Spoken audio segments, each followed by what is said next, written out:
Meus irmãos e minhas irmãs aqui presentes, aos irmãos que nos acompanham através das mídias sociais, nós celebramos hoje o último domingo do tempo da Quaresma.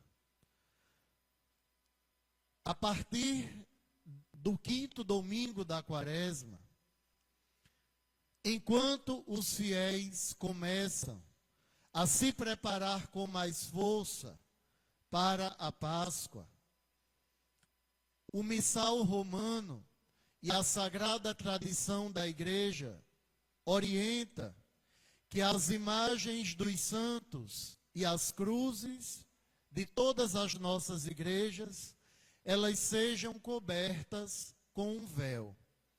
Desse modo, o crucifixo será finalmente desvelado na Sexta-feira Santa para a adoração dos fiéis, e as imagens sagradas só serão descobertas durante a celebração da Vigília Pascal. Quando a Igreja cobre as imagens, ela nos ensina que nós estamos vivendo um tempo diferente. Hoje nós cobrimos as imagens sagradas para simbolizar o período de penitência que nós estamos vivendo, porque na sua paixão foi Jesus quem nos cobriu com um manto todo especial, não roxo, mas vermelho era o manto de seu sangue, aquele manto que cobria uma multidão de pecado da humanidade para a modificar por dentro. Portanto, quando cobrimos as imagens, ou quando a Igreja pede que nós tenhamos esse gesto, é porque ela espera de nós uma mudança de coração. As imagens estão agora cobertas, pedindo de cada um de nós uma verdadeira conversão interior neste finalzinho de Quaresma. E quando nós vemos, meus irmãos, a igreja vazia de faces conhecidas, que gera certamente um desconforto, mas um desconforto proposital, fazendo-nos sentir falta daquele que às vezes ignoramos. Quantas vezes passamos diante do crucifixo e o ignoramos? Hoje queremos contemplá-lo e não podemos. É por isso também que a Igreja recomenda cobrir as imagens a partir do quinto domingo da Quaresma.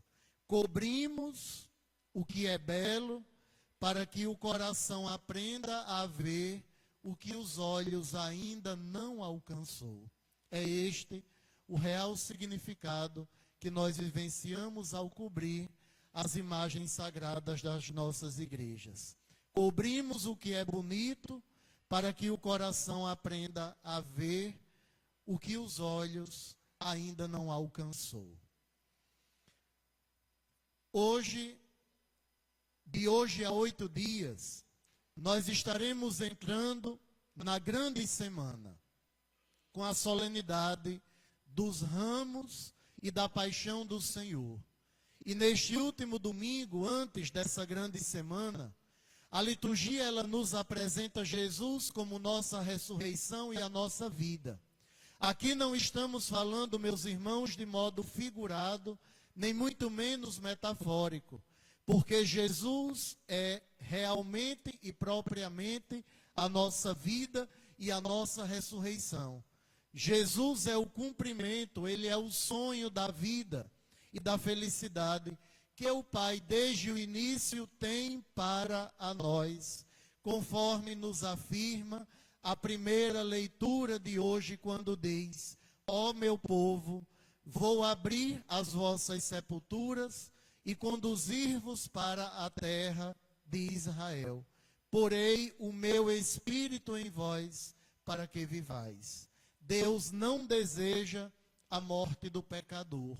Ele quer que pela morte de seu Filho, nós tenhamos vida e vida em abundância. Mas escutemos Jesus falar Ele mesmo no Evangelho deste domingo. Deixemos que Ele nos fale da vida e que Ele mesmo nos ensine a viver.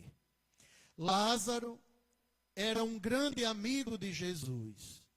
E aqui no Evangelho de hoje, Jesus ele rasga abertamente, ele demonstra abertamente a sua humanidade. Nós sabemos que não se pode separar a humanidade da divindade de Jesus.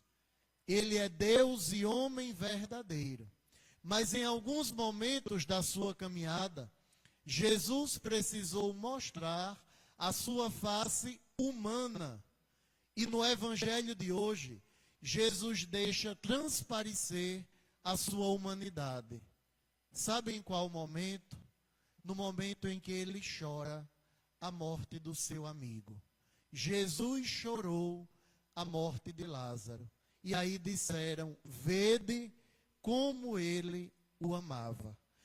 O gesto de Jesus chorar a morte do seu amigo, ele está demonstrando, rasgando para a humanidade a sua verdadeira face humana. Lázaro estava doente, depois morreu.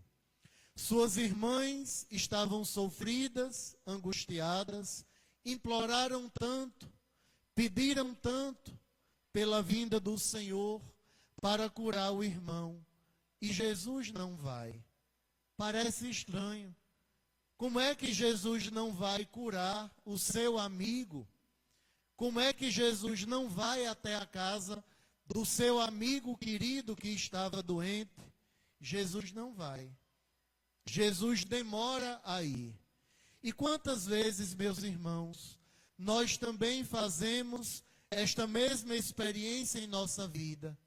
Por que Jesus não chega com a sua providência para curar esta pessoa? E Jesus diz, esta doença não leva à morte, ela serve para a glória de Deus, para que o Filho de Deus seja glorificado por meio dela. E pensemos bem, Jesus era amigo de Marta, de sua irmã Maria e de Lázaro.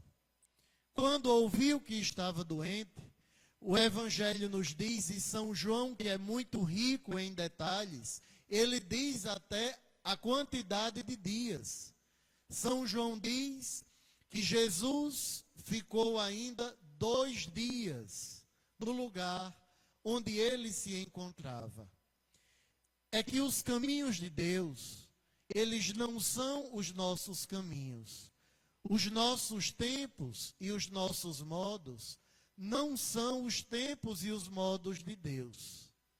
Senhor, se estivesses estado aqui, o meu irmão não teria morrido. É como uma cobrança ou uma reclamação triste que Marta e Maria fazem a Jesus. Se o Senhor estivesse aqui, o meu irmão não teria morrido. Jesus sente a morte de Lázaro.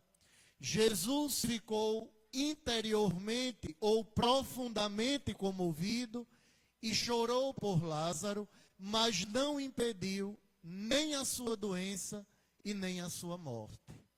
Jesus fica comovido, Jesus chora a morte do amigo, mas ele não impediu nem a doença e nem a morte.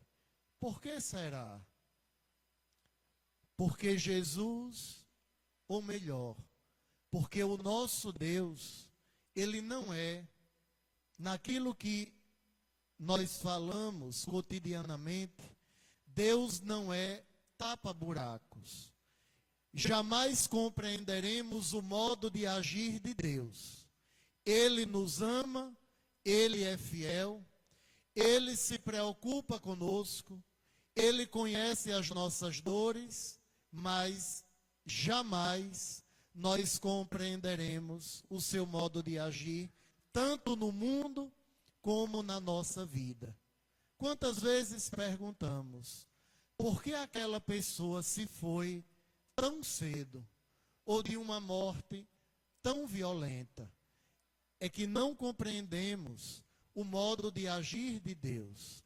Mas uma coisa, meus irmãos, é certa: se crermos, veremos a glória de Deus em tudo no mundo e em tudo na nossa vida. Deus será glorificado. Não se vê a glória de Deus somente nas alegrias. Nós podemos contemplar a glória de Deus também diante de uma urna, com um ente querido nosso ali, prestes a ser sepultado. Nós não contemplamos a glória de Deus na cruz? Na Sexta-feira Santa, quando esse pano cair, nós não contemplaremos a glória de Deus manifestada na cruz? A glória de Deus, ela não se manifestou de modo concreto na cruz de nosso Senhor? Por isso, nem sempre a glória de Deus, ela é contemplada nas alegrias. Nós também podemos contemplar a glória de Deus no momento da dor, mas para isso é preciso que tenhamos fé. Se não tivermos fé, não veremos a glória de Deus. Então Jesus consola Marta e Maria e ele lhes promete a ressurreição. Mas infelizmente, como todo judeu, as irmãs esperam a ressurreição no último dia, como muitas vezes nós também esperamos, no final dos tempos. E Jesus então faz uma revelação. E eu ouso dizer, talvez a mais impressionante de todos os evangelhos. A revelação, talvez a mais impressionante de todos os evangelhos, Jesus fez hoje. Quando ele diz: eu sou a ressurreição, eu sou a vida. A ressurreição que os judeus esperavam lá no final dos tempos, ela chegou. É Jesus. A ressurreição, meus irmãos, ela não é uma coisa. Nós pensamos muitas vezes que a ressurreição é uma coisa que vai acontecer no fim dos tempos, quando Jesus voltar para julgar os vivos e os mortos. Se assim for, nós não podemos dizer que o céu, ele começa a ser construído aqui. A ressurreição, ela é uma realidade impessoal. Ou melhor, uma realidade pessoal. Ela não é uma realidade impessoal. A ressurreição, ela é uma pessoa. Eu sou a ressurreição e a vida. Quem crê em mim, mesmo que esteja morto, viverá. É Ele, meus irmãos, Jesus, quem vem nos buscar. É na força dele que nós seremos erguidos da morte. É nele que nossa vida é salva no absurdo do nada e do vazio. E Jesus diz: quem crê em mim não morrerá para sempre. É por isso que as Escrituras afirmam que nós não fomos criados para a morte, nem para o inferno e nem para a condenação, a não ser que nós escolhamos durante esta vida o inferno. Mas não fomos criados para o inferno. Erra e peca quem diz: você está condenado, você está no inferno. Não fomos feitos para o inferno. Jesus prometeu hoje no Evangelho: eu sou a ressurreição e a vida. Quem crê em mim não morrerá para sempre. E se não morreremos para sempre, não estaremos no inferno. Só estará no inferno quem morre para sempre. E não foi isso que Jesus prometeu no Evangelho de hoje. Portanto, meus irmãos, estando para celebrar a Páscoa, não esqueçamos que é para que tenhamos a vida que Jesus se entregou por nós no altar da cruz. É esta a nossa esperança, a ressurreição. E é por isso que fazemos os sacrifícios, as mortificações, o cansaço de cada dia, o jejum que fazemos, o calor que muitas vezes enfrentamos, as situações difíceis da vida, as cruzes que muitas vezes nos pesam. Isso é muito pouco diante do que Jesus passou. Por isso, recordemos as palavras de São Paulo na segunda leitura. Os que vivem segundo a carne, segundo o pecado, não podem agradar a Deus. Nós que aqui estamos, não vivemos segundo a carne, mas segundo o Espírito que recebemos desde o dia do nosso batismo. Por isso, vida nova. Deixemo-nos guiar por Cristo. Renovemo-nos e convertamo-nos. E que as observâncias destes últimos dias da Quaresma, que elas nos preparem para celebrar, não com o coração que nós temos hoje, mas com um coração renovado, a Santa Páscoa. A Páscoa, esta de agora, do ano de 2026, mas acima de tudo, que nos preparemos para celebrar bem aquela Páscoa futura que será a da vida eterna. Louvado seja nosso Senhor Jesus Cristo.